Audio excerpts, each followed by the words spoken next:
Hi guys, the time has come. We're finally doing Kanjira. Now I think a lot of people think that Kanjira is essentially just put on this planet into our games just to support Jessica. She has a lot more uses than you think, and that we all thought originally. Kanjira is a 5-star plant DPS poison debuffing type character. She was released in 1.2, no she was not, in 1.3, and let's have a look at her kit and see what's going on with it, because when I first saw Kanjira's kit I thought, okay, a bit complicated, don't really know what's going on, but after everything it's pretty easy. It's a 1, 2, 3 cycle kind of. Let's get into it. So, her first incantation is, Divination. It's a single target attack, deals a decent amount of mental damage, and if the caster is in Pearl Fortune status, all of these statuses, by the way, will be in her insights, that's how we'll understand it. She'll inflict 1 additional stack of Confusion, which just basically, leveling this incantation doesn't do too much, just does more damage, but she'll apply Confusion. Confusion is a neg stat, very helpful. And it's crit resist minus 25%, and it can stack. So that's very good for her to be a crit support, which I don't think a lot of people consider with Kanjira, hinting what's coming ahead. Her second incantation, Hey Punji, which is her little snake. It's a single target attack again, and it inflicts poison on the target for 2 rounds, and deals X amount of Genesis damage as poison does. Now, if she's in Emerald status, she'll afflict 1 additional poison status. This, unfortunately, does not change depending on the level of the incantation, so this does really give her more flexibility. She does more damage the higher the level. And then her ultimate, Song of Wandering. It's a mass attack, it does a decent amount of damage, mental damage of course, to all enemies, and this attack enjoys ultimate might plus 10%, and if she's in the Agate Fortune, she'll gain an additional 15% ultimate might. Now, you might be wondering, what's Agate Fortune? What is Emerald Fortune? What is Pearl Fortune? It's from her insights. So, Insight 1, when a round starts, she performs a divination and acquires 1 of these each round in the sequence provided. First Emerald, then Pearl, and then Agate. So, breaking it down, round 1, this divination will be buffed first. Next, no it won't. To break it down, first, her first round, her poison incantation, Hey Punji, will be buffed. Then, next round, Divination will be buffed. And then round 3, Song of Wandering. So essentially, you want to be trying to use her 1, 2, and 3. But realistically, you're not going to be doing that 3rd round, immediately getting her ultimate. You don't need to feel the pressure to rush it. Absolutely, you don't need to, because Kanjira is not a main damage dealer. Think of it as a 1, 2, off, and then 1, 2, and then usually by round 6, when this is buffed again, you can use it. And that's kind of the easy passive way of playing her. If you want to play her as DPS, you got a 1, 2, 3, 1, 2, 3. Otherwise, think of it as 1, 2, off, 1, 2, off, 1, 2, off, 1, 2, 3. That's better. Insight 2, damage taken minus 8%, which is okay, very average. And Insight 3, which is actually quite nice, when a target is in negative stats, which is very common with her because poison is negative stat, so is Confusion, ultimate might plus 10%. So if you can really stack it well, she's going to be stacking her ultimate might by 35%, which is really, really nice. And the other things here is that her fortune statuses, they cannot be dispelled, which is very nice. If they are dispelled, her kit becomes redundant and kind of useless. Now, looking at her portraits, as people like to collect portraits, nothing is too amazing, but essentially Portrait 1 inflicts poison status with 1 round. In Portrait 2, extra damage to an incantation. Portrait 3, extra buff to her ultimate might, and then again P4 is just an increase to the damage of an incantation, and P5 is nothing crazy, just more damage with the ultimate. So nothing really to never pull for 5 stars, but especially not for Kanjira. Now let's look at her side tubes, because she's got some fun little options here.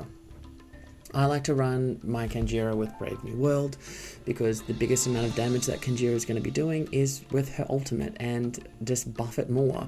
Brave New World is great for ultimate might, and also then her next incantation does an extra 40% if it's P5, if it's A5, which if you're a psycho like I am, if not, it's a great option, and it's very accessible. If you want to use Kanjira as a quasi-healer, which I really don't recommend, but if you are having issues with sustain, especially if you're running her in like a healing team with Sotheby, you could also run her second life, so that every time she does use her ultimate, she's healing a little bit extra. This is a really basically just really good supportive side tube for her. Of course, if you want to run DPS, you could try like DPS Kanjira. You could use Blasphemous of the Night, because of course she's going to be doing the next stats to give damage dealt plus 24% at A5, which is a really great thing, and she's one of the rare few characters that can actually make good use of this. So usually it's better used by a main DPS, but again, if you want to use Kanjira as your main DPS, go for it. Otherwise, you could just use good old faithful Hopscotch, because nice incantation buff, and the only thing is she's not really going to be defeating the enemies, so you're not going to see a huge benefit from the ultimate might from the details of this. Go with Brave New World, please. Now, talking about resonance, you do want to go for attack build for her, because that's where she's going to be getting her incantation, poison buff from. Essentially, the Genesis damage scales from attack, so you could go for that, or you could go for crit if you want to be a little bit of a psycho. Kanjira's got some really great ideas within her kit that make her diverse in both poison plant teams and also neg stat teams, and also as a crit support, which is a really nice little bit of a niche use for Kanjira. Mix them together, we're talking some characters like Sweetheart, and she's actually really quite diverse. So let's get into her teams and see how we can use our Queen Kanjira. Okay, so for our first team for Kanjira, it's the traditional plant team with poison plant, as you might call it. Kanjira is the best poison applier apart from Jessica herself. She's an excellent support. She allows Jessica to do extra poison, like stack her poison like much faster, and as well pairing her with Sotheby, who as well is the poison healer. It's pretty much the perfect team. If you look up poison team in a textbook, this is it. I had to include this. This is probably Kanjira's most popular team. It is arguably her best team, and it's if you play meta, this is a team to play. The added bonus of the confusion, which can allow for some sneaky Jessica crits, is a welcomed addition, and as well, she offers a decent amount of damage. So if you want to play traditional Kanjira, go for this, or you could use Rabies instead of Jessica if you want an extra challenge. Now we're going to look at Kanjira as a crit support, and this is actually kind of mixing the two elements of crit and neg stat together. You could use a crit damage dealer like Regulus, you could use Lilia, or in this case we're using Blonnie, and you can actually squeeze out some extra damage from the crit characters by pairing them with Kanjira and with Sotheby. As long as you have 2 stacks of poison on the enemy, you'll be able to proc the Blasphemous of the Night, which is very untraditional for a crit character to have, because no crit character really has a neg stat except for Confusion. So the bonus here is you're going to get the damage bonus percentage from Blasphemous of the neg stats, and you're also going to get the damage bonus of their crit, and of course Kanjira has crit and poison, so it's a double whammy. Honestly, this might be my favorite Kanjira team. You don't even have to use Sotheby if you don't have Sotheby. You could use any 4-star healer as long as the DPS is Blonnie or someone that can apply or easily apply a second negative stat. And if you don't have Blasphemous of the Night, you could use your crit character here in general and just have some fun with this as Kanjira as a crit support. Now this is Kanjira in a plant team, in a Druvis based plant team. Essentially, we love having Jima here as well, Jima, who, by the way, stay tuned, video coming someday about him. But Kanjira here is kind of doing a little bit more damage. You could, in this team, you can use her as a sub DPS for Druvis.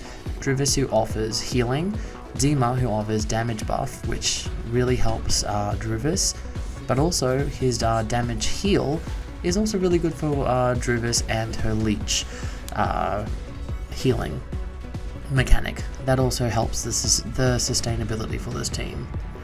Kanjira, of course, in this team, because you're kind of using her for every element, she is here to do a bit more damage. This is a really great base as a 3-person team, and you can slot in a 4th team member of honestly anyone you want, and it's going to work out really, really well, because these 3 are a really nice solid base for an eventual team of 4. There's enough sustain, there's enough damage, mix and match, have some fun. Next up, we are going to have a look at, you know what, this is probably my favorite team. Sweetheart, the neg stat queen of Blasphemer of the Night. She's really great with Kanjira. I teased it earlier, and they work really well together. Kanjira's confusion can help Sweetheart get extra crits, and her poison application can also help Sweetheart get the 2 stacks faster for the Blasphemer of the Night, which, by the way, is her best side tube. Definitely use that if you are loving Sweetheart.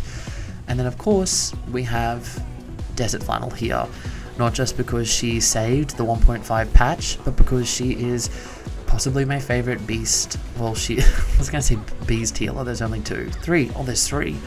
Well, she's my favorite beast healer. She brings great damage, she brings good healing, and she also brings really good buffs for Sweetheart. And again, these 3 are a really good base for an eventual team of 4. You could slot in Centurion into the 4 slot, or really anyone else. I like the flexibility of Kanjira, and I hope that you're kind of starting to see what I mean when I say that she can be put into many different teams and work pretty well. Of course, Bunny, because Queen Bunny. Now, this one's a bit of a different one, but something that I mentioned earlier. Kanjira can help teams essentially survive if you're using them with Blasphemer of the Night. I found this synergy with Kanjira and the Fool, where the Fool's Corrode, which is basically when the Fool gets attacked, he will apply Corrode to the enemy. A Corrode is a neg stat, so of course you could use it for characters like Centurion. You could use this even honestly for Calaborna, and in this case we're using it for Eternity. I like Eternity. She got power crept really quickly, really easily as well, but Eternity also has Nasty Wound in her kit, so it actually kind of makes a really nice fit. She can sustain herself with her own healing, and the Fool can take enough damage, and then you could put him on a more sustained build where he could do minor healing with his ultimate, and then Kanjira is there to help the team out, honestly. She's there to apply the poison, she's there to apply the confusion, and I really enjoy this team. Again, this is a great base 3 character team. You could slot in a 4th slot. In this case, I'm using Centurion. You could use any 4-star character. You could use any damage dealing character, and if you're having problems with sustain, add in an extra healer. But yeah, it works really well. I was quite surprised. Now this is our final team. It's a bit of a fun team, and it's a bit of a 4-person showcase that Kanjira can really work to squeeze some damage out of any characters, even John Titor. If you watch the channel, you know I really like John Titor. I want a 6-star John Titor. I think she is fabulous, and I think Kanjira has a really nice synergy in 4-person teams with Diggers. Diggers can apply shields, which helps with sustain, and they both apply negative stats with Nightmare, with Confusion, with Poison. And this enables team members, like even a 3-star healer. Here I'm using La Source. You could use any healer that you want in this type of 4-person team. And John Titor, yes, amazing, do damage John Titor, but you could use any DPS here. I want to give it basically a sample idea of what a 4-star team for Kanjira, not a 4-star team, 4-person team for Kanjira looks like, in case you want to have some fun with your Kanjira. This pretty much brings me to the end of the video, and I hope that I've given you some ideas on fun Kanjira teams and how to use her, how to play her, and if you are a Kanjira main, because I know like quite a lot of people were really enjoying whenever she pops up in a video. So if you're a Kanjira main, let me know what teams do you run Kanjira in, and I guess what do you want to see next. I'm going to be disappearing for a while. My mother's visiting, which is really lovely, and I'll see you guys probably I've got one more video, and then we'll be back with the competition, which by the way, Limbo competition, and July 1st. Cool. Thank you so much, and I'll see you next time. Bye.